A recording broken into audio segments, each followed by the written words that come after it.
All right, this is the creative style and picture profile chapter. Like I said before, if you are totally new to like digital cameras, this is your very first camera, I would say skip the picture profile chapter. I don't want to confuse you. Use the camera for maybe 6 months to a year, come back, and when you're looking to get more dynamic range, go ahead and watch that more advanced section on picture profiles, things like SLog.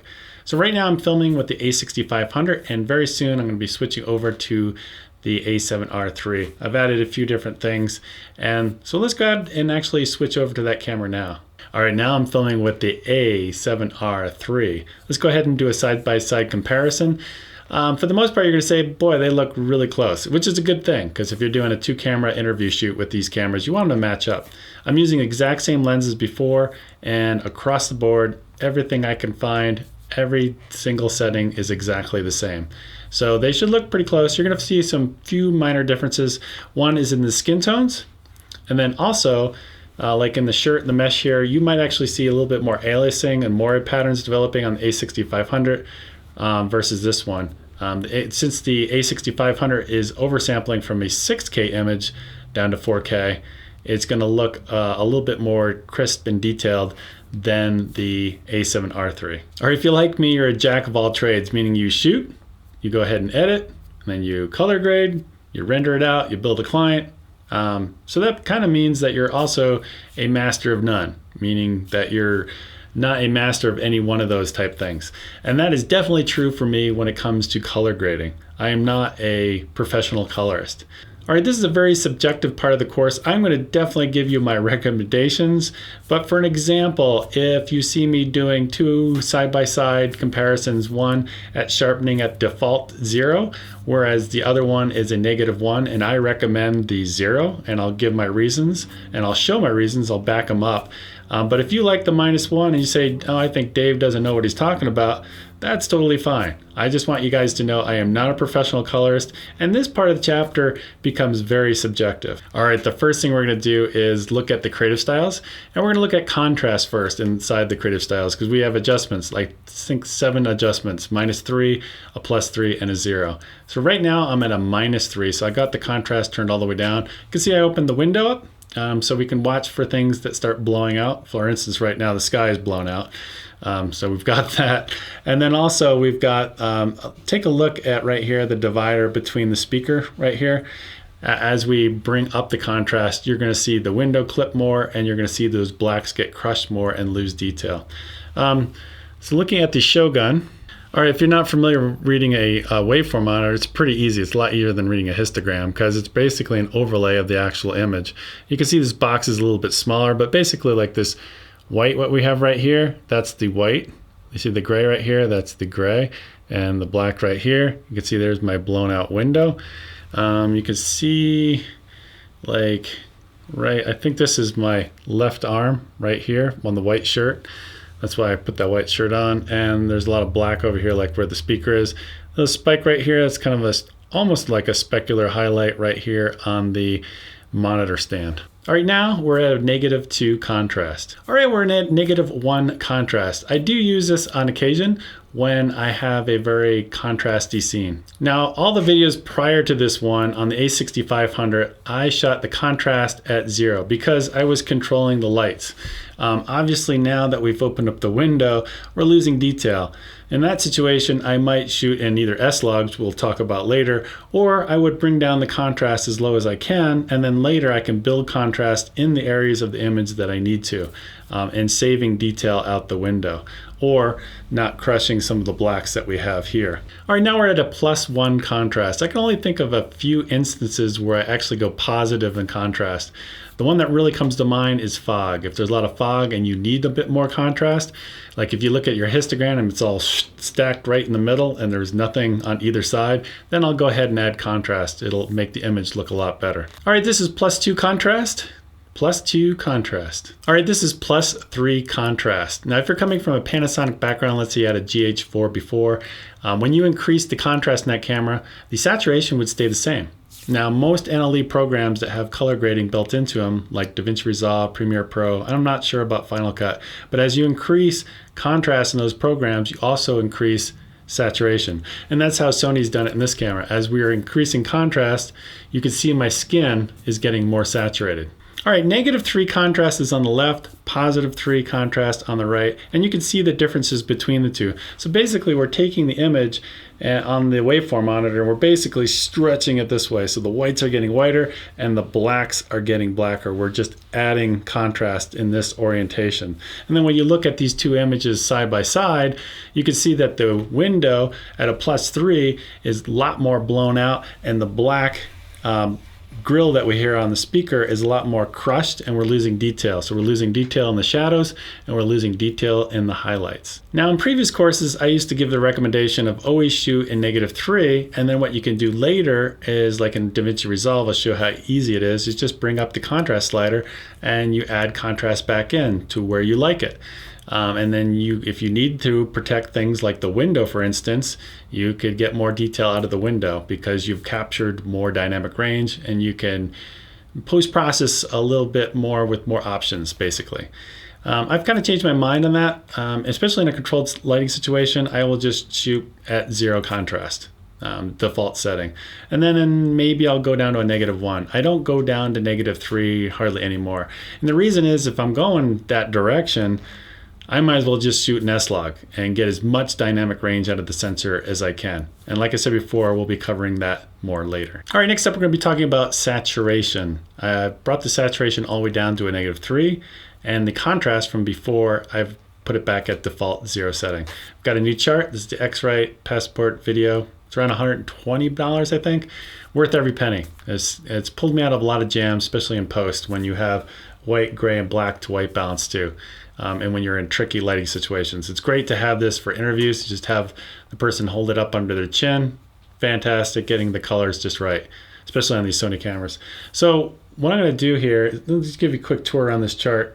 Like I told before, these are great for white balancing. We've got 6 different colors right here. We've got skin patches, and we've got some white to gray, which are fantastic for matching cameras in terms of contrast. Fantastic tool.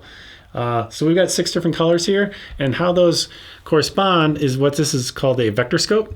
And what we have here is red, magenta, blue, cyan, green, and yellow. And as we increase the saturation, you're going to see these move outwards. So if there was no color in this image, there would just be a dot right in the center. And as we increase saturation, you're going to see these dots that you see right here go towards the gradical boxes. See these boxes right around here? And they're going to start moving outward towards it as we increase the saturation. All right, now we're at a -2 saturation, -2. This is a -1 saturation, -1.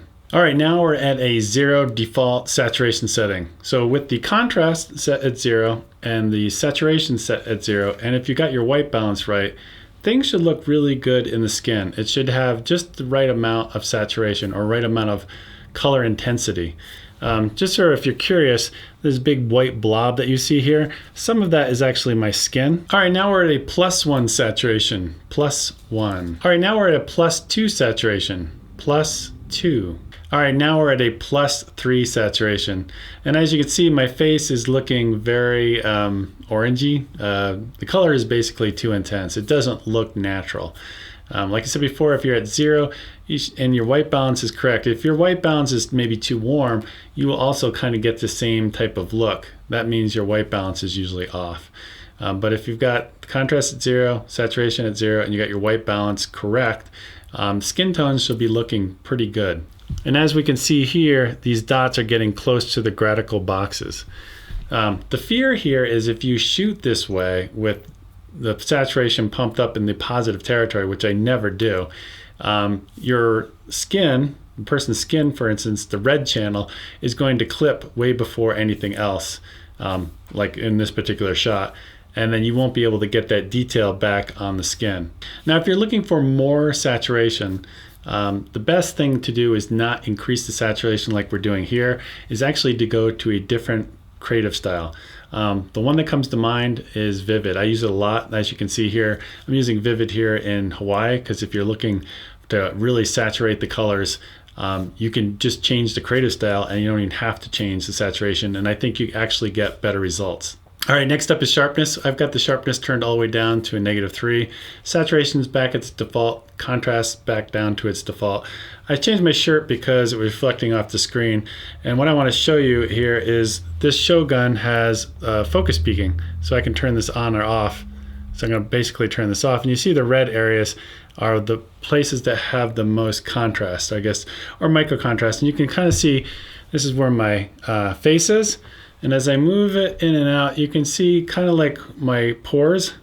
You'll see a little bit of detail. And as we raise the sharpness, you're going to actually see kind of my pores come out more. So let's go ahead and step up through them. All right, this is -2 sharpness, -2. All right, this is -1 sharpness, -1 sharpness. All right, this is the 0 default setting, 0 default. I'm just going to move my face around a little bit more so you can see the amount of detail that's going on. You can see I've actually got red in my eyes now that I can see, and you can definitely see more of kind of like the white area of my hair, and you can see more of the pores coming into effect as I kind of move around a little bit. All right, this is +1 sharpness, +1. All right, this is +2 sharpness, +2. And this is +3 sharpness. You can see a lot of the micro contrast happening in my face. There's definitely in my hair as I move my hair around. You can see that. I actually have red around my lips now. The eyes have more. And I've been studying this chart as we've been going through. The millimeter lines have probably look a lot more crispy.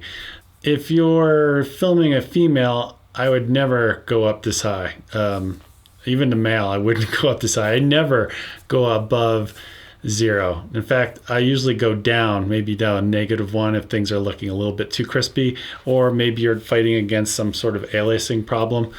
You might want to lower the sharpness a little bit. But for the most part, I'd say 99% of the time, I just leave it at its default 0 setting and it gets great results. A lot of times when you shoot 4K on this camera, you downscale to 1080 on a 1080 timeline, it'll look fantastic. And then sometimes, like within Resolve, we have some really advanced features called face refinement, and it'll actually create an automatic mask around the person's face. It'll track their eyes, their lips, and everything. And you can actually just take their eyes and just sharpen the eyes ever so slightly. And that's all you need, is just a little bit sometimes. And then what you don't want to do, especially if somebody of my age would have all these sunspots and stuff on my face, all these blemishes, when you bring it up to like this +3 territory, it just gets a little too crispy and it just doesn't look good. It's something you definitely don't want to do on a female. All right, next up I'm going to be comparing the different creative styles. I'm going to do it in different lighting situations. This first one, mostly want to concentrate on 3 different things: the skin, the blown out highlights in the window, and the crushed blacks in the speaker. So you can get an idea of dynamic range as well as skin tones. I'm going to be trying to favor the ones that work well for skin tones indoors in this particular lighting situation. And then as we progress through, it's going to get worse, and we're going to see ones that won't look good here, but might work better outside. All these tests will be done with the contrast at 0, saturation at 0, and sharpness at 0. So this is standard. All right, this is neutral. You're going to probably notice 3 things right off the bat. One is my skin has become less saturated. 2, you're probably seeing more detail out the window. And 3, you're probably seeing more detail on the speaker. And you're probably seeing less color in the chart. Now what I'm going to do here when I snap my fingers is I'm going to increase the saturation in my skin in post. And then I'll bring it back down again. So I'm going to snap my fingers. So now the skin should match in both of these 2 side-by-side examples. And I would say when you bring the saturation up, it looks pretty good, but I would still favor standard over this one, because when I bring the saturation up on this one, I'd say around my nose it gets a little bit too red. And again, this is for my skin under this lighting situation. All right, this one is light, and I would say this one works really well in terms of my face, in terms of contrast. It also has more saturation, I would think, a little bit more saturation. Also, the one thing I'm noticing too is the red that's in my face. I would say that red channel in terms of the video signal is brought down slightly compared to the other 2. So let's go ahead and do a side-by-side comparison of all 3 of them. I would say in terms of contrast around my face, I like this one the best compared to standard and neutral. And then in terms of the other parts of the video signal out the window, the highlights are being more blown out because it has more contrast in that upper range around my face of the video signal. And it's also crushing the blacks a bit more compared to the other two. All right, this next one is portrait. And of all the creative styles, this one has, I would say, the most dynamic range. Or I should say it has the least amount of contrast. It's, I would say, maybe the milkiest or flattest one. I don't use this one that often, especially around my face. I don't like what's happening, like the gamma curve that's built into this creative style, what's going on around my face. I don't like what it's doing in terms of the contrast. I like light a lot better, or standard or neutral. So just for comparison sake, let's go ahead and compare this one to light. And you'll notice that there's a big difference in the contrast around my face. Also, you'll notice more information outside the window, and you'll see more detail in the speaker grill.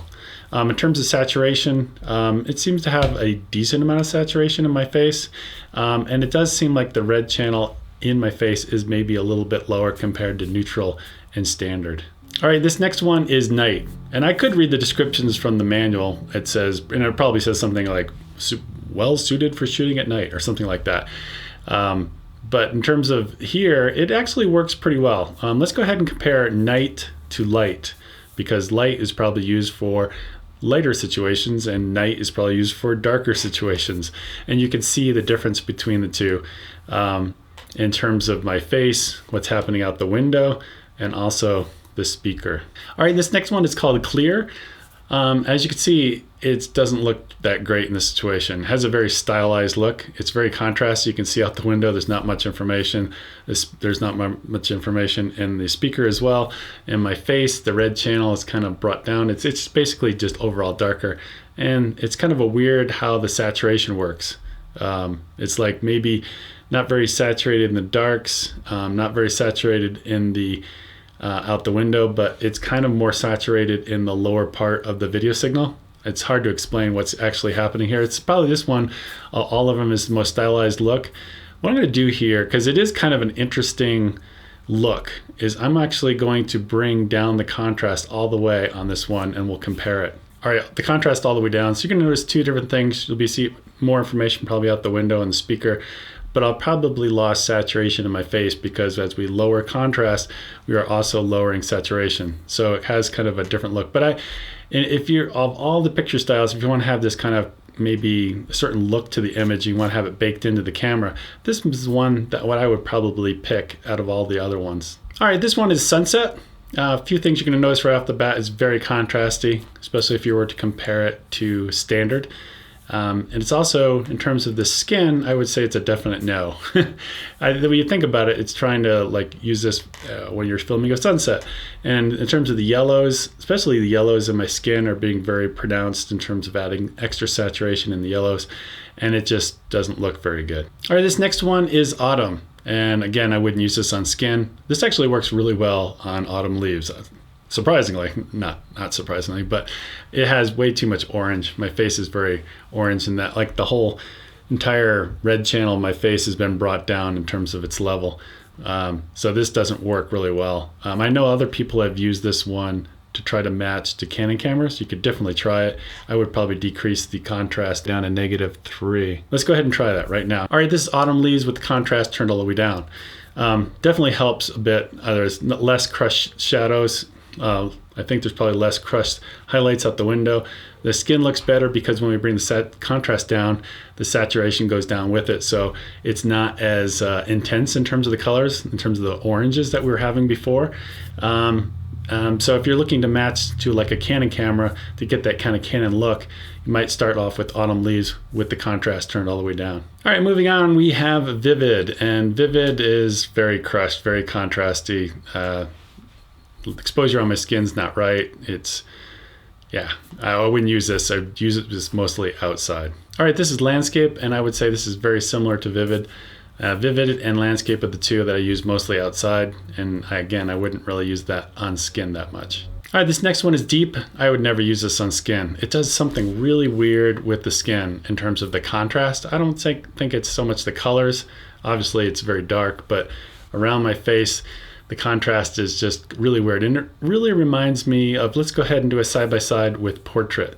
And you'll notice that obviously the contrast is much different between these two. This one, deep, is much more contrasty compared to portrait. But in terms of what's going on in my skin, in terms of where the contrast is, it just doesn't look right. All right, this one obviously is black and white. You could definitely look at the amount of blown out highlights up the window, crushed shadows. I would say not to use this. What I would suggest using, let's do a side-by-side with standard. But what I'm going to do with standard is I'm going to take all the saturation out. Now look at my face in terms of comparing the two. And you'll notice that this one has a much lower level. So the red channel, what they're doing, processing in the camera, is brought down too much. And if you were to just process and do this with color like standard, but just bring all the saturation down, I think you'll have a much better look. All right, this next one is sepia, and if this is the look you're going for, exact color that you want that kind of old vintage look, go ahead and bake it in. But if you want to, let's go ahead and put standard next to me. Take standard and go into resolve and add a LUT called sepia. And you'll see that the colors are quite different between the two. Obviously you can shift the tint of the color if you make it warmer or cooler if you want, but I wouldn't bake in the look unless you're really married to it and you really like the sepia look. I would rather do it with a LUT in post. All right, back to light, and I want to basically just drive home the point that what you want to do, like I described in a previous video, is you want to line like standard, neutral, and light and 1, 2, 3, like I show here. And then what you want to do is just bounce around and find out what works best for that person's skin in that particular lighting situation. It won't always be light. It won't always be standard. It won't always be neutral. It'll be one of those three basically. And it'll become very obvious as you're looking through the viewfinder and you're just using your thumb to go up and down. You'll say, oh, that one looks a lot better in this particular lighting situation.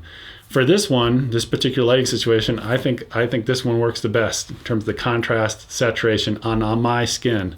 Now, as we're going to show in the next example with lots of different skin types, that's not always be the case. All right, we're going to run through all the creative styles again, but in a different lighting situation. These lights that I have right here are daylight balanced, and the ones I'm going to be showing you are more tungsten or a lot warmer lights than these.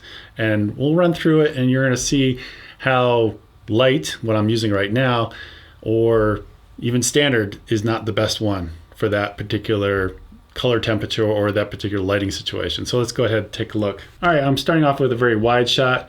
In terms of these kids, there's a lot of different skin types here, so we can look at each one.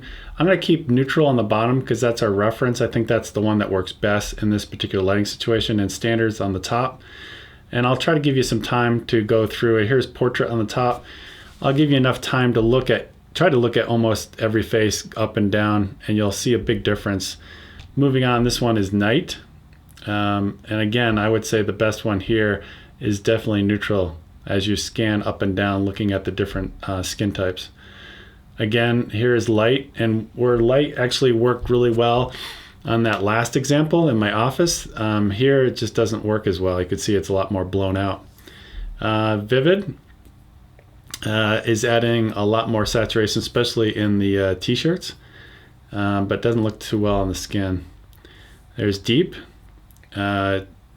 Deep has, again, some really weird stuff going on in terms of the contrast in the skin. Clear, it's really way too contrasty.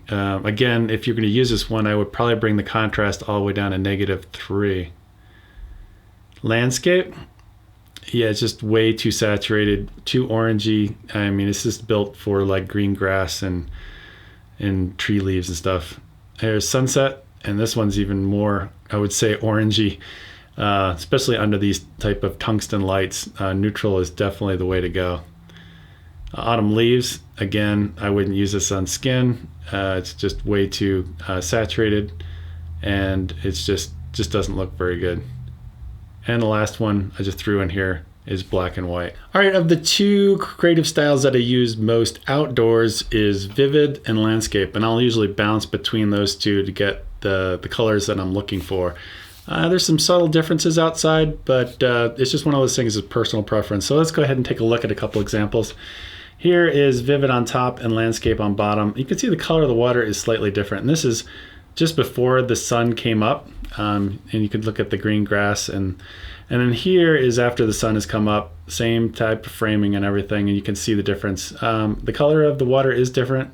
I'd say the grass is a little bit greener or more saturated on the landscape version. Just a big takeaway here is you've got certain creative styles that work well outside, and then there's some that work better inside for skin. All right, this is picture profile number 1, which is the movie gamma curve, and it's also the color mode movie as well. What I'm gonna do is go ahead and put standard next to me, and so you can compare back and forth between. Now remember, standard is a creative style, and this one right here is a picture profile. This picture profile section is going to be more advanced, especially when we get to some later ones like SLog and Hyperlog Gamma.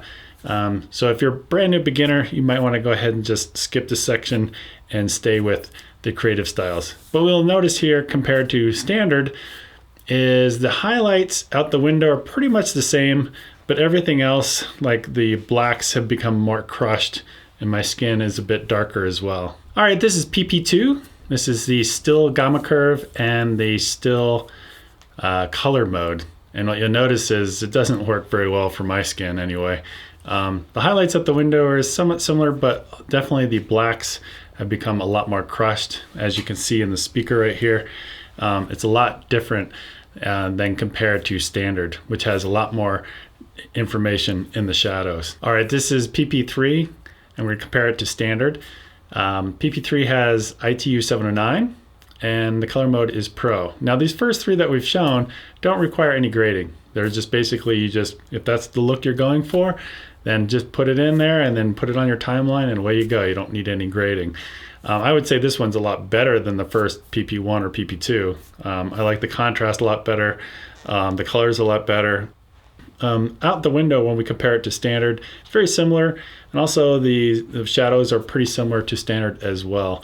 The contrast around my face is pretty similar to standard, although this one has less saturation. So what I'm going to do is snap my fingers, and when I do, I'm going to match the saturation to the two.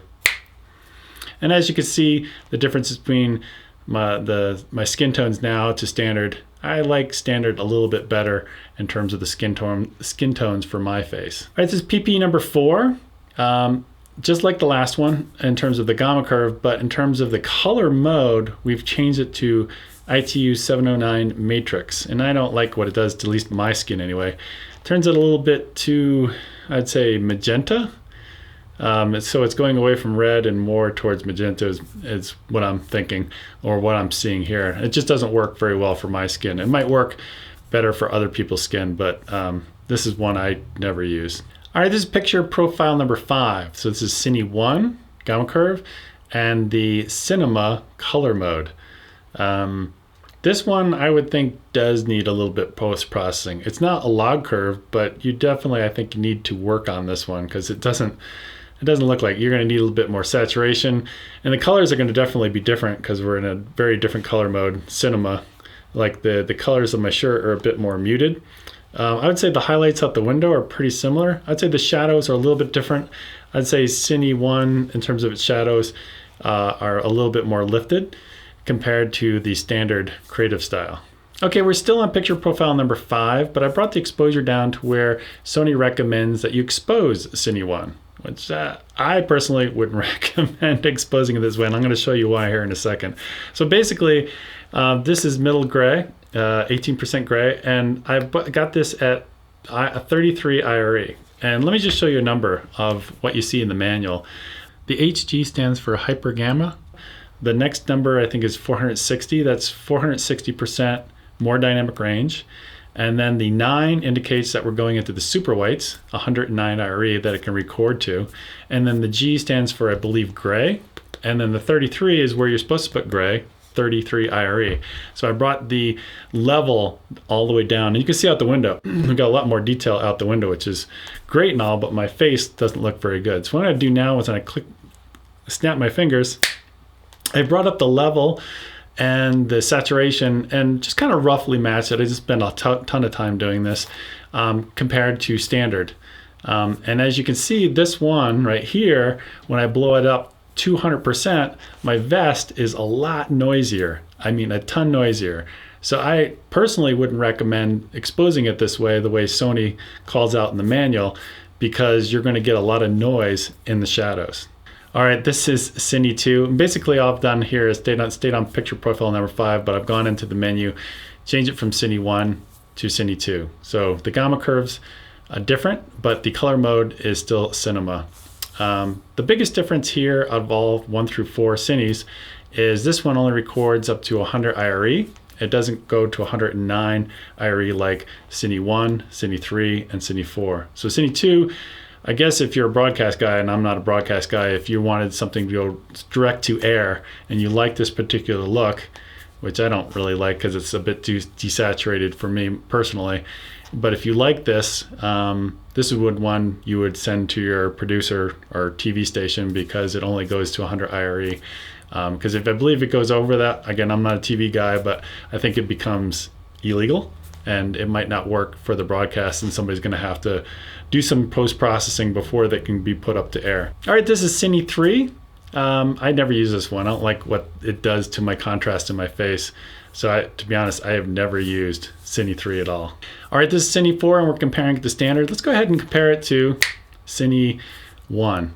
So Cine 1 versus Cine 4. Cine 4, you're going to notice probably more information out the window, like those tree branches. You can see them a little bit better than Cine 1. And also you'll probably notice that the blacks are a bit more crushed in Cine 4. All right, this is PP6, ITU 709, 800%, color mode is cinema. I'm going to read off what it says in the manual because I've never used this one. The manual kind of states, let's go ahead and read it. It says the gamma curve for confirming scenes on the assumption of shooting SLog 2 or SLog 3. So my guess is you put it into this mode, get your exposure right. And actually I had to bring the exposure down about 2 stops to where it's somewhat acceptable. And then I'm guessing that you'd switch over to SLog 2 or SLog 3 because here you can get your focus right, maybe whatever you need to do in terms of lighting, and then you would switch over. I've never ever used this one. All right, this is PP7. This is SLog 2 with color mode S-gamut. It's a logarithmic image. It's very flat and milky. It's not the same as hyper gamma curves that we've done before, like Cine 1 through Cine 4. This one is a true logarithmic image. It's very milky. The blacks are lifted and the highlights are brought down. As you can see, that tree branch above the house has a lot more information in it, and in the shadows as well has a lot more information, but you need to post-process that. And we're going to get to that later, but I want to keep moving and keep comparing the different ones. All right, I'm still on picture profile number 7, SLog 2, but I've changed the color mode from S-gamut, which was one of the original color spaces they had for this, and we've gone to S-gamut 3.cine. I like the look of this a lot better. There's a lot less green kind of cast in the skin tones, and it's a lot easier to get the colors right in post. All right, I've changed the color mode again. This is S-gamut 3, and we're comparing this to the S-gamut 3.cine. When you look back before, they're pretty similar. They're not that different when you look at them straight out of the camera like this with no post-processing. And we're going to be talking about LUTs and stuff like that later. All right, this is picture profile 8, and we're going to compare this to picture profile, the original 7, which is SLog 2 S-gamut. This one is SLog 3, S-gamut 3.cine. And as you can see, the highlights out the window are pretty similar, but the image seems a bit brighter on SLog 3, and also the shadows seem to be a bit more raised compared to SLog 2. This one is a bit easier to grade, but you're coming from a much milkier image to get to your more conformed, like Rec 709, the normal type of contrast that you would normally have. So you have a lot more way to go to add contrast. When you add contrast, we're going to show later, it's possible you can add noise or banding or other issues that might crop up when you're starting at such a very milky image like you see here. All right, this is picture profile number 9, and this is SLog 3 with S-gamut 3. And we'll go ahead and compare it to picture profile number 8. And yeah, there's really not that much difference between the two. They're very similar, obviously, in the terms of the gamma curve. The log curve is exactly the same. In terms of the colors, they look very similar. So there's not much difference there. But again, we're going to get more into LUTs later. All right, this is picture profile number 10. This is hybrid log gamma number 2 and BT 2020. Now, if you don't own a high dynamic range monitor or TV in your house, you might as well skip this section. I'm going to tell you, I'm going to be totally honest, I don't have enough experience to either teach, simulate, or demonstrate any of this stuff because I don't have one either. I don't have the equipment yet. This is very new technology. I've been to NAB, and I'm going actually next week, where I've seen demonstrations of this, and that's really the only way you can truly experience it, is if you have two monitors recorded with this, basically the same scene, same content, but one is recorded in standard dynamic range and the other one is recorded or displayed in high dynamic range. And basically what you'll see is like they'll show examples of like fire, like flames, and you'll typically see more highlight information because it's brighter basically. Or like right here, you see right here, this specular highlight, you'll have more information in it because there's more nits, there's more light output of the high dynamic range television compared to the standard dynamic range television.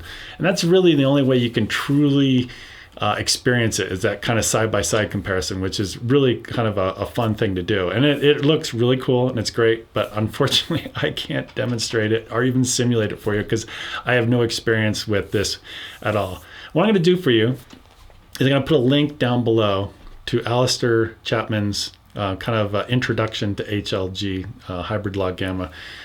Basically, I'll just tell you in a nutshell if you don't want to watch it, is he talks about HLG being a delivery system. So you would connect your camera up to your monitor, an HDR monitor, and you would deliver it that way. Or you could bring it into your NLE, your SD card, put it, edit, and then you would output a certain nit level, like maybe 1,000 nits for an LCD or 500 nits for an OLED. Again, I don't have that kind of stuff, and I can't even demonstrate it for you, unfortunately. So hopefully what I'll do in the future is you won't even see this section, and maybe after 6 months of me using it or a year of using it, I'll come back when I have a lot more experience and I'll demonstrate or simulate it somehow so you can experience it. All right, next up we're going to talk about exposing for SLog 2 and SLog 3. Of those two picture profiles we have in the camera, untap the most potential out of your sensor in terms of dynamic range. There's kind of a give and take. I'm going to explain here in a minute. So what I'm going to do is put 3 images up. This one, the darkest one, is recorded at 32 IRE that you see right here. The next one over is at 50 IRE for middle gray. And then the other one over, the brightest one, is at 55 IRE. So why 32 IRE? It's close. I mean, I'm looking at it, could be 32, 35. It's very close to what it should be at.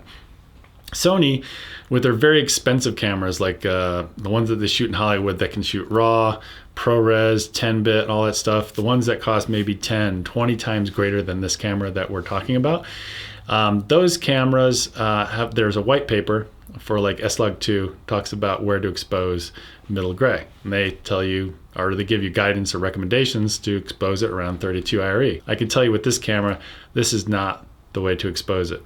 Now, I'm gonna do 2 different examples. This one is in controlled lighting, and normally in controlled lighting like this, I wouldn't even shoot SLog. I'd shoot like a Creative Styles standard because I don't need all that dynamic range. But later on, I'm gonna open up the window and run this same example again. So the next one over, that's 50 IRE, that would be similar to how you expose a Creative Style, like standard. If you exposed middle gray around 50 IRE, it would look pretty good. Right off the bat, you wouldn't have to do much to it in terms of exposure. And then the last one is at 55 IRE. Here, I'm going to show you what this one is. This is 32 IRE. And you can see it's stacked pretty much to the darkest part of the image. There's only filled about halfway.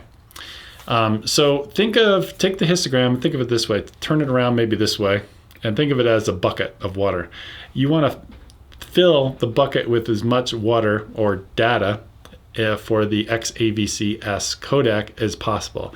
The more you give to the codec, more data, the better the image is going to be. There's going to be some compromise, which I'm going to demonstrate here in a second, but it's going to give you the cleanest image with pretty good dynamic range. The next one over that you can see at 50 IRE, that one is a lot fuller, but it's not as full as it could be. And then the one that I've shot at 55 IRE, you look at that histogram, you can see it's a lot fuller. Now what I'm going to do is go ahead and demonstrate with me actually moving this around so you can see what's happening. So I'm going to lower the f-stop number. I'm also going to increase the ISO from 800, which is its base, to now 2000 ISO we have here. Now, you might be thinking to yourself, well, wait a minute. I kind of remember hearing about, or I've heard it about myself, like Sony engineers talking about your base ISO being 800 on this camera for SLog. That's going to give you the greatest dynamic range. As you go higher, like let's say if you go to 3200 ISO, your dynamic range is going to decrease. In this case, we've raised it to 2000, which is not much different than 800. But technically, from what I understand, you'll actually lose dynamic range as you go higher. But going back to my recommendation of how to shoot SLog is basically just to fill the histogram. All right, what I've done here is I've graded all three of these the same. I've basically taken the middle one, try to get it to look as best I could, and then match the other two to the middle one. So they all should be very similar in terms of exposure, saturation, pretty close. Not perfect, but it'll probably be pretty close by the time I'm done. Now what I'm gonna do is zoom in on my vest. You're gonna notice this one at 32 IRE, since I've had to raise the shadows to make it look decent, you're gonna see a lot of noise in the shadows in my vest.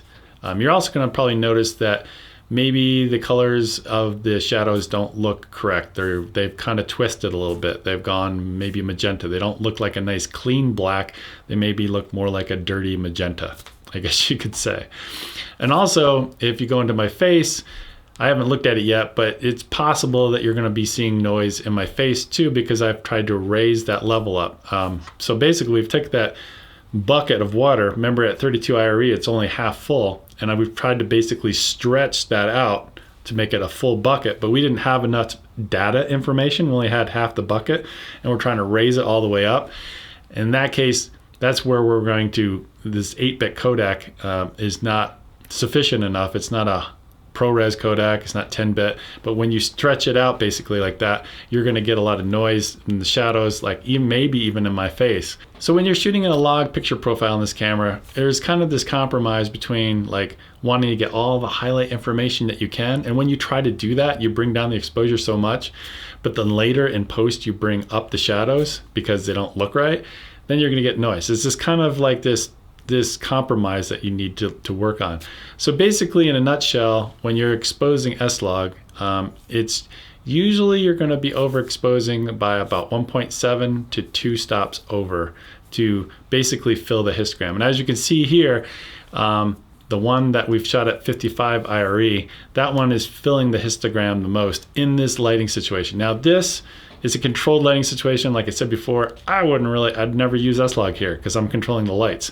So what I'm gonna do now is we're gonna go ahead and open up the blinds. So now when you see me opening up the blinds, you can see that the histogram is increasing. So we're getting more information in it, but it's not filling the histogram entirely, because where I've got this one is at 32 IRE, and it probably came up to maybe 35 IRE because there's more fill light coming into the room because I've opened up the window. So I've got this one at 32, and this one next to me is around 48, maybe almost 50 IRE. So I've kind of had to shift things around. Pretty much in a nutshell, you're gonna always be around 1.7 to about 2 stops over when you're filling the histogram like we are here, either in a controlled lighting situation or in a situation right here where we have a lot greater dynamic range.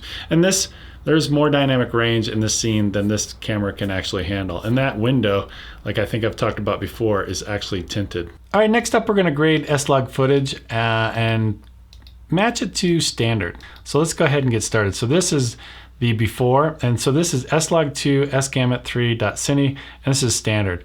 Now I've made some minor tweaks to the standard one just to make it look a little bit better out of the camera. So we're gonna be matching to this one that I've already worked on. I'm just gonna get rid of these titles so it doesn't interfere with the scopes. Okay, the first step is what I do is I just bring up the curves adjustment.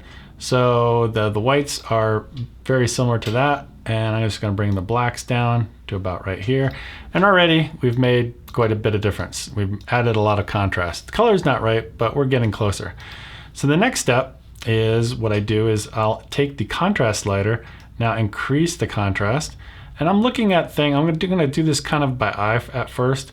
I'm looking at the blacks in the vest, I'm looking at the chart as well, and I'm gonna look at the scopes as well. And I think I need to be about maybe about right here. I'm just doing this by eye. So they're kind of matched, and I don't wanna spend too much time on it.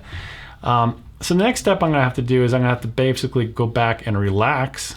This is kind of a push-pull arrangement, which has a lot to do with color grading. So I brought down on the highlights. Now I'm gonna relax the shadows, so to bring the shadows back up again. And now I'm gonna look at them, and we're getting pretty close.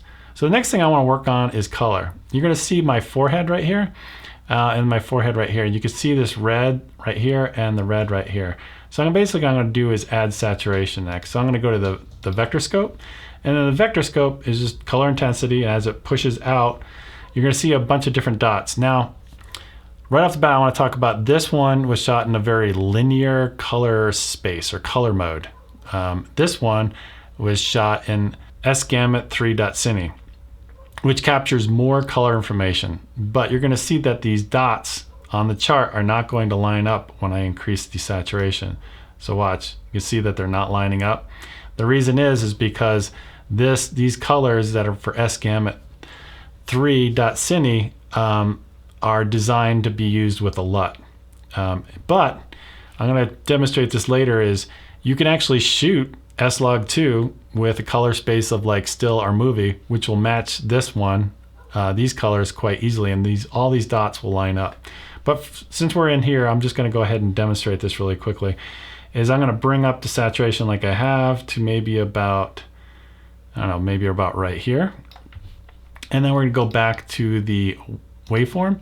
And now you can see that our forehead is a little bit hotter than it is right here. Now the real powerful tool that we have within Resolve that I used to be a Premiere Pro user, they didn't have the slider, but one of the really cool things is as we've increased contrast like here, we've got another one called Pivot. Now what happens with SLog is tricky, especially SLog 2 is even trickier than SLog 3 because remember when we talked about how Sony recommends that you underexpose and you put this middle gray around 32 IRE?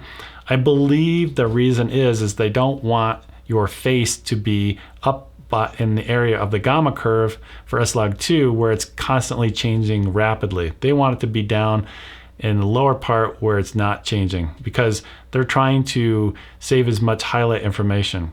I'm gonna take the pivot tool in Resolve and bring it down to where my forehead is kind of matching. And I'm also looking at that gray patch as well.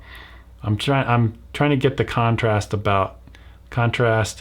pivot to about right. To demonstrate this, I have a grayscale ramp going from black all the way to white. And as you can see on the waveform monitor, it's going black to white and it's a perfect straight line. I'm gonna go ahead and add the same amount of contrast I had on the previous image. You can see I'm adding contrast, and you can see that happening inside the image as well.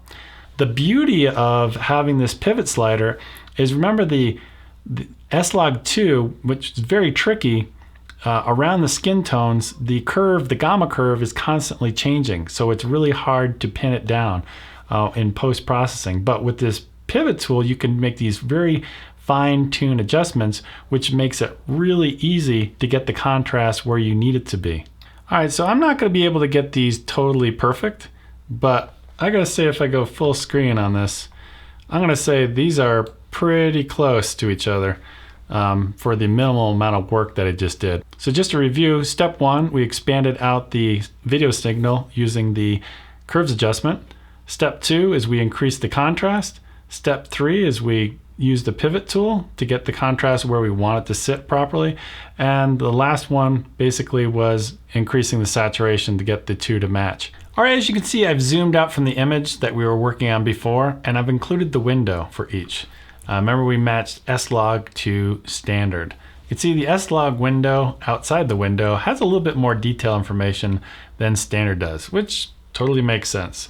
But what I'm going to do is recover these highlights, because there's a lot of highlights are being clipped or being blown out that can't be shown, but I can bring them down by creating a window around the window. So I'm going to go ahead and wire this node up I've already done for standard and watch the window when I connect the node. You can see I've recovered a lot of the highlights outside the window. And I'm going to go ahead and do the same thing for SLog. Just going to wire up the window. I'm going to go ahead and hit play, and it'll just loop over and over again. And as you can see, if you're looking up at the sky in the upper right hand corner, the tree branch, there's a lot more tree branches, there's a lot more detail with the SLog version than there is with standard. So we're definitely getting more dynamic range there. The other thing that I look for is you look at the highlights and then go look at the shadows. If we zoom in just on the vests, the SLog 2 was recorded at ISO 800 and standard was recorded at ISO 250. They're very similar. I mean, zoomed in this much, they're pretty close. Yeah, I would say SLog, the blacks are slightly noisier, but not by much. So yes, SLog 2 has more dynamic range than standard, but by comparison, standard is actually not doing that bad. I mean, we can see some tree branches. Obviously, we can't see all of them, but it's doing surprisingly well compared to SLog. Now, I'm not a professional colorist. If I were, maybe I could eke out more dynamic range out of the SLog image compared to standard. All right, next up, we're going to be grading these two images. We're going to do it in a different way. Instead of by doing it by hand, I guess you could say, we're going to let Resolve do a lot of the heavy lifting on its own.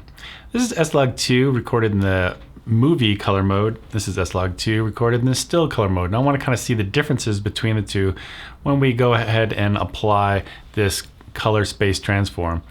Again, this is just the window, and so we're going to be doing everything kind of right here. In the color space transform, we're going to go all the way down to the bottom, and the input color space, there really isn't any. There's no movie or still that you can see here. So we're just going to leave that blank or use timeline, which is basically kind of a Rec 709 color space. Then the input gamma, we're going to go all the way down to the bottom and pick SLog 2. So that's for still. And then let's go ahead and do the same thing for movie. But as you can see, the color of the sweatshirt is quite different on still. And I introduced that red box of Annie's organic cake and waffle, whatever it is. I added that so you could see the color of the box. I'm going to say just personally the color of my sweatshirt and the color of the box looks a lot more accurate using the movie color mode. All right, next up, let's do another comparison. On the right-hand side, we have creative style standard 000, and over on the left, we have SLog 2 color mode movie again.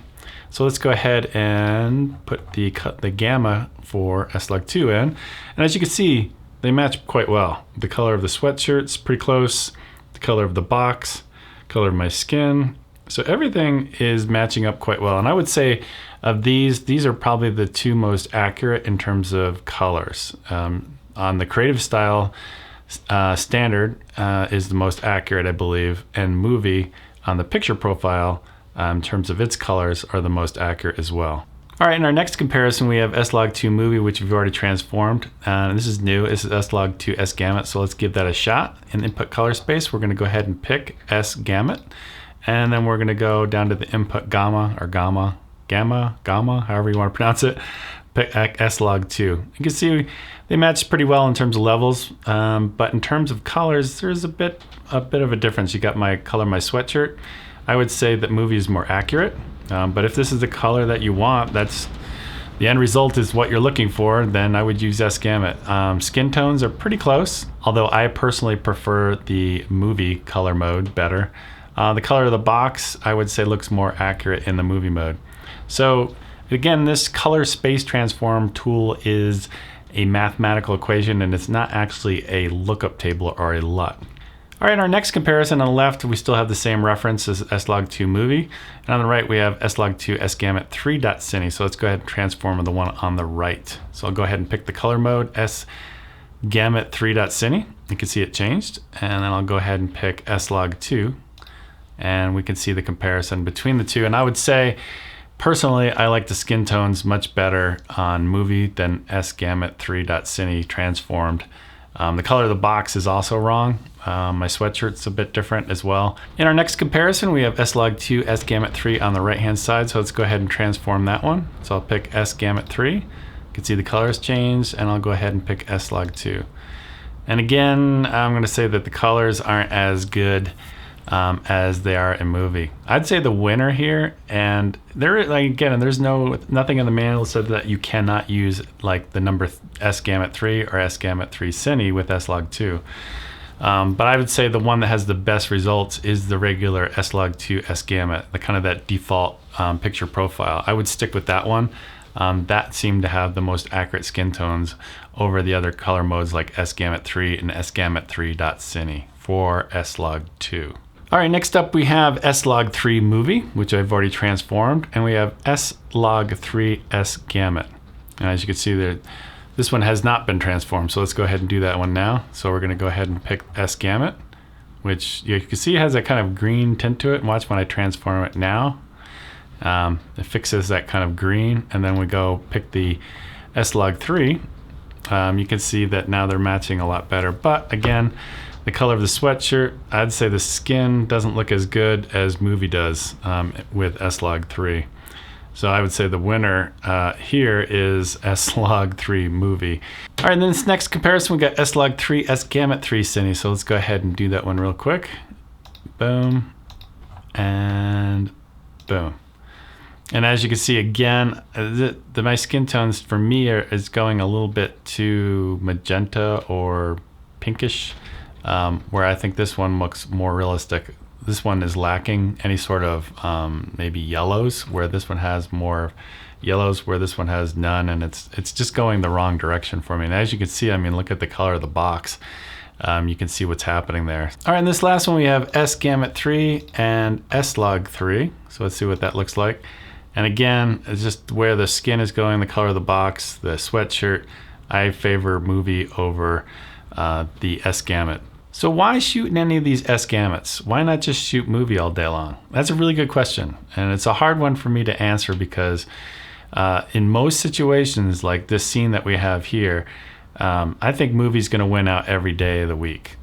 Now there are instances, from what I understand from the Sony technicians, when you get into let's say stage lighting, like you're recording a concert, let's say, and there's a lot of maybe flashing blue and red LEDs that are heavily saturated in color. Well, when you record in the wider gamut, this sgamut, if you look at like a gamut color scope, like you see here, that would be recording more information in terms of color. And then when you transform it like we are here within Resolve, you'll retain a lot more of that color information. You'll have a basically wider color gamut, where this one over here is a lot narrower. But in this particular scene, I like the skin tones much better. And I think 99% of the time, what you're going to be doing will not have these super saturated colors. You might have an occasional tail light from a car. Let's say you're shooting in the evening and you have a tail light. Maybe you would want to go over to like one of the sgamuts, so you would actually retain more information in that tail light if that was of interest to you. But if you're recording faces and colors you want to be as accurate as possible, and you're using a tool like this color space transform tool, I would definitely stay with the movie color mode. I think that's the most accurate. All right, and this next comparison actually has no color in either one of these, and I wanted to show this to you just for an example between SLog 2 black and white, which is recorded in camera in black and white, and SLog 3 black and white. Because one of the questions you might have is, well, which one has bigger dynamic range? And from what I've talked to the Sony engineers, they say that SLog 2 and SLog 3 have the exact same amount of dynamic range. So if you look in the shadows, and also you look in the upper right hand corner where the tree branches are, it's pretty equal. All I would say here is SLog 3, while it might be easier to grade if you're grading it by hand like that method that we've shown before, it might be easier because of where the contrast lies in the gamma curve for SLog 3. you can kind of get a little bit more noise in the shadows because it's such a flat image and we're dealing with an 8-bit camera. Versus SLog 2, which can be a little bit tougher to grade, I usually end up with cleaner blacks when I shoot in SLog 2. But from what the engineers tell me at Sony, the dynamic range of these two should be equal. All right, in this next comparison, you might be asking, well, what if I have an optional plugin that you buy from, let's say, Film Convert? How does that look on this particular example? So this is SLog 2 S Gamut on the right. And what I've done here is I've chosen Sony, the a7R Mark II. They don't have a Mark III yet at the time of this recording. And I've changed the profile to SLog 2 S Gamut. So when I go ahead, you can see I've turned it off. That's without Film Convert plugin, and that's with it turned on. And there are many other parameters that you can do in terms of saturation. Like I could bring the saturation up like this, add a little bit more color into it. And as you can see, it's a bit different. The color of the sweatshirt, the color of the box, and the skin tones are a bit different. Now the problem with Film Convert, it's always converting it to something different. So you can see I'm picking different film stocks, I believe. I'm just walking my way through them. So it's not like a technical camera LUT. So it's very different, and you're going to get very different results. I mean, if that's the look that you're going for, then Film Convert might be a way to go. But if you're looking for super accurate colors, I'd probably stay with something more like SLog 2/movie. So far in our comparisons, we haven't been using a LUT, an actual lookup table that takes one value and brings it to another value in the lookup table. So let's go ahead and give that a try within Resolve, because they have a bunch of built-in LUTs for SLog footage. So we're going to go with SLog 2 S Gamut. We'll do a 1D LUT. We'll start off with that. And this basically is SLog 2 to Rec 709. And as you can see, that doesn't work very well. Unfortunately, that's a lot of times what happens with LUTs. It tries to give you a starting point to where you can start grading, but I don't like where I'm starting from. So that didn't transform very well. So let's try another one. Instead, this time we're going to try a 3D LUT. And this is SLog 3 S Gamut 3.cine. So let's go find that one. And there's actually 3 of them. So let's try the first one first. Let's see what that looks like. And I'm going to say no. That almost looks like it has kind of like the Film Convert look that we looked at before. It has a film quality to it, I guess you could say. Let's try the second one. Yeah, and that one doesn't match very well either. And we'll try the last one.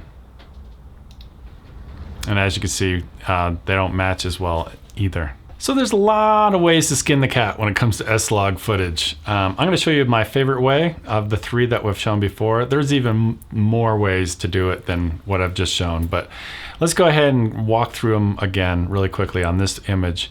So what I'm going to do is go ahead and apply a 1D LUT, the SLog 2 to Rec 709. As you can see, not a great starting point. So I'm going to go ahead and what's called grab a still so we can remember what this is like. And then we're going to go ahead and do the color space transform method we shown before. I'm going to go ahead and pick the input gamma to be SLog 2, and I'll change the tone mapping to simple. And as you can see, that's a better starting point than the last one, but still it's got a long way to go. So I'll grab a still of that one, and we'll reset the node again. And then I'm going to do it by hand. By hand, I'm meaning I'm just going to do it by eye without any LUT assistance or transforms. So basically, I'm going to bring up the contrast to about a 1.2, kind of thereabouts. I mean, you can do whatever order you want. Now, this is going to be a little bit different than the order I did in the previous example. Then I'm basically going to do what I did before, expand the range out a bit. So the blacks come down. Then I'll take the pivot slider and usually bring that down and find that where that contrast wants to live. Maybe it's about right here. Go ahead and add some saturation, maybe to about right here. Take a look at my signal, it looks pretty good. Maybe bring the highlights down ever so slightly so that we're not blowing out the blue channel at all. And we're pretty much done. And there's your before and after. And if you compare, show reference swipe, here's the color space transform method starting point. And then here is the actual LUT. If we're actually using the correct LUT in this situation. Yeah, I would say for me, my favorite method is just doing it by hand. And I can get there pretty fast in a typical image. It usually doesn't take too long to build that contrast and saturation to the point where you like it. All right, next up, we're going to talk about the remaining picture profile parameters that we haven't discussed yet. The first one we're going to discuss is black level. This is one I don't touch that often, but let me go ahead and show you exactly what it does. I'm going to put a waveform monitor on the right hand side. And as I circulate through the numbers, you can see the white line on the top is the white patch. The one in the middle is gray, and the one on the bottom is black. And as you can see, as I circulate through, it's mostly affecting just the blacks and the gray. All right, next up is black gamma, and the Sony manual says corrects gamma in the low intensity areas, which basically means just the blacks. It's going to change more than just the blacks though. You have to watch out.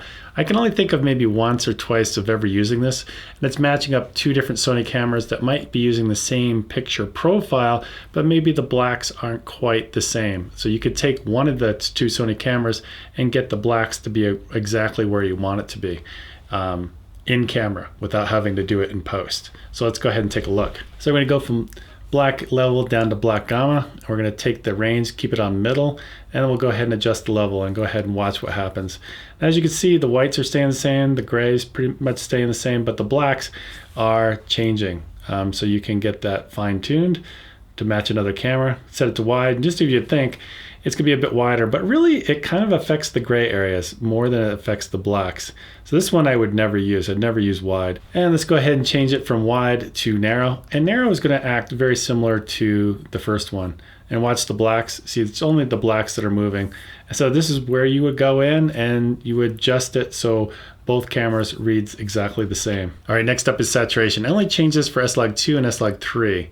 And I change it to about a +5. I don't change it more than that because when we add contrast later in post, the saturation will come up. So I don't want to bring it up too much where I'm going to have to bring it down later or in fear of clipping something in camera. So let's go ahead and take a look. So let's go down to saturation and we'll just go ahead and change the level. And I've got the vector scope up this time so you can see just basically the amount of color intensity that's happening for each color. And as you can see, these colors line up pretty well to the graticals in the movie color mode.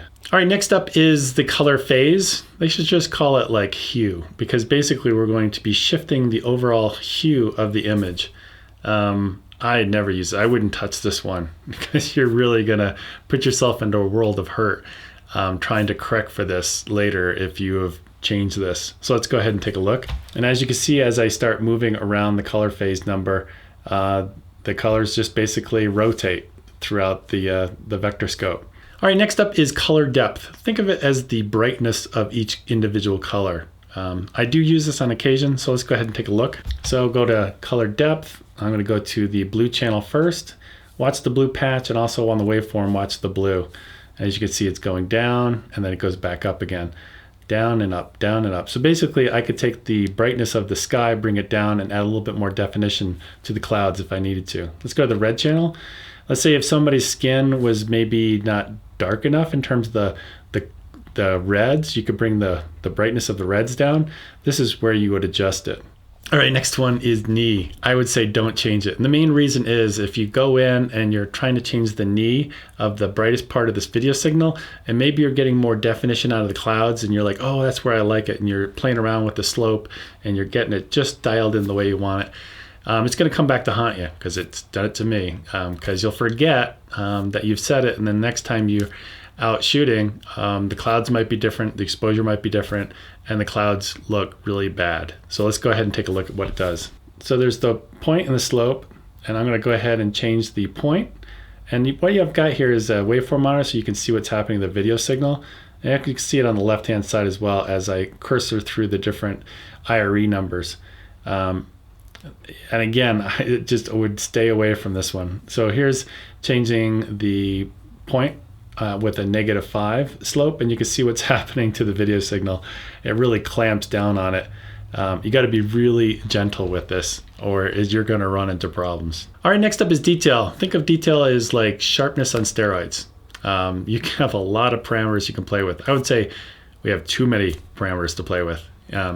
My big advice here is just to leave it on this default 0 setting, leave it on auto, let it do its thing, because when you're in clear image zoom, remember it has that kind of database of materials, like if it knows it's hair or a cat's fur or something like that. When you're using clear image zoom, it does a great job at providing sharpness and detail. If you start playing around with that and you're using clear image zoom, things might not work so well. So let's go ahead and take a look at a few examples. So what I'm going to do first is I'm going to just adjust the level on auto first. I'm going to leave it on auto, and we're going to look at a chart first, and I'm going to just cycle through. And as you can see, I've got the waveform monitor up as well, because you can see the detail and the kind of micro contrast change the image as we cycle through all these different numbers. I mean, looking at a chart obviously gives you an idea what's going on, but it's better to look at something maybe more organic, like this rock, and we're just going to move around the numbers, and you can see that it's going from +7 to -7. There's a big change. Next up is vertical horizontal balance. So basically the balance between the vertical and the horizontal. Just best to show it to you. And as you can see, as I move it up and down, you can see it change. Let's go +2, -2, and then +2, -2. And you can see that one's the vertical, the horizontal, vertical, horizontal, vertical, horizontal. And when you look at rocks, it's really hard to see anything happening. All right, next up is B/W balance. It doesn't say in the manual. Who knows? Maybe that means black and white. I don't know. You can see what it says here in the lower third. Doesn't really describe it very well, so let's go ahead and take a look. The default is level 3, and as you can see, as you're stepping through, it definitely changes the waveform monitor, and it definitely changes the sharpness, as you can see. But again, the manual is very lacking in terms of what that B/W actually means.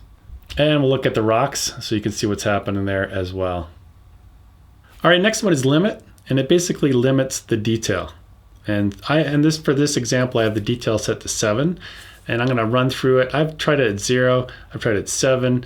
I can't see any difference with what's happening. And you can read what it's supposed to do in the lower third here, but it's like very confusing. So let's go ahead and see if it actually does anything.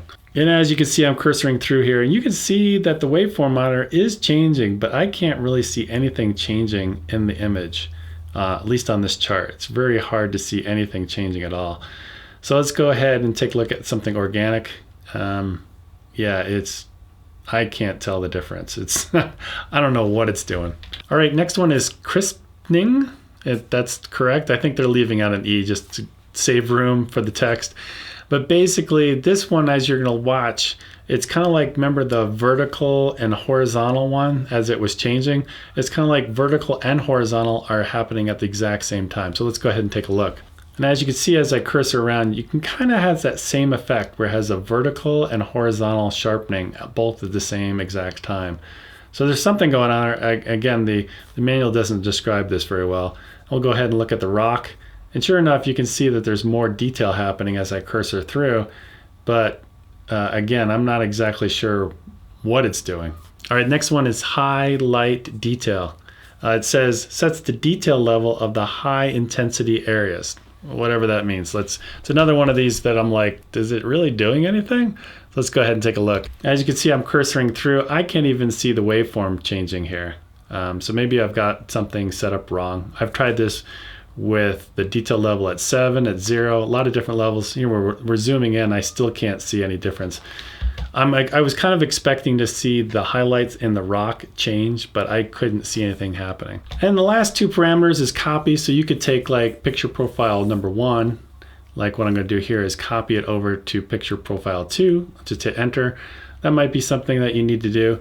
Or you can reset picture profile 1 back to its default setting the way you got the camera. So thanks for hanging out with me for the last 5 or 6 hours. I really appreciate it. Hopefully it's brought your level of understanding from maybe down here to a much higher level.